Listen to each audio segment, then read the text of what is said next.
message from beyond the grave.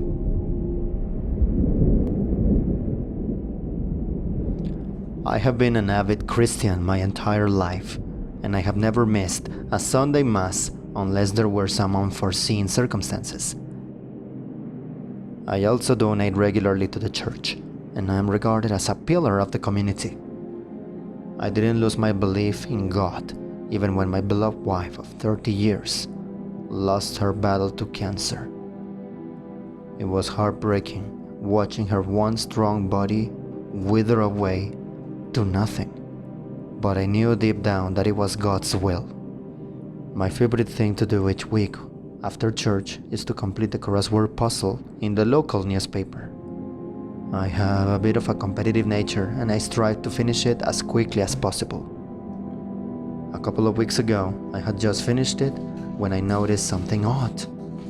The letters at the start of each of the first left answers. The letters at the start of each of the first few answers seemed to spell out my name. I dismissed it as a coincidence before it happened again for the next 2 weeks. I awoke early the next week to make sure that no one was tampering with my newspaper. I watched as the Johnson boy threw a random newspaper at my door before pedaling away. I completed the puzzle after returning from Mass and almost wept as the letter spelled out, "I miss you, Stinky." Stinky had been my wife's nickname for me, and she only called me it behind closed doors. The following week's newspaper simply read, "My heart aches for you, Stinky."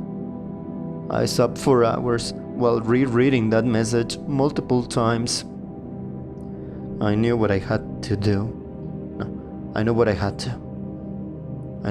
to do, but the church viewed suicide as a sin. But at this point I didn't care. I spent the next week getting all of my affairs in order before going to my last ever Mass. I arrived home and quickly finished the puzzle in record time, as my wife told me, "I'm awaiting you at the gates."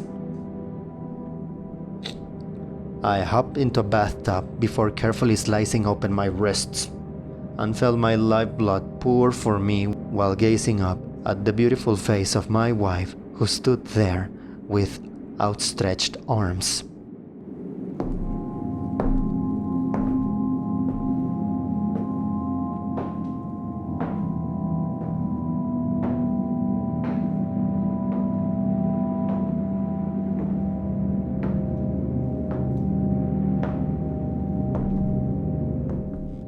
I gazed down at my father's smiling corpse, as I hoped that his blood would be easily cleaned from my soon-to-be home. I laughed at his stupidity before retrieving the altered newspaper that I have been leaving at his home every Sunday.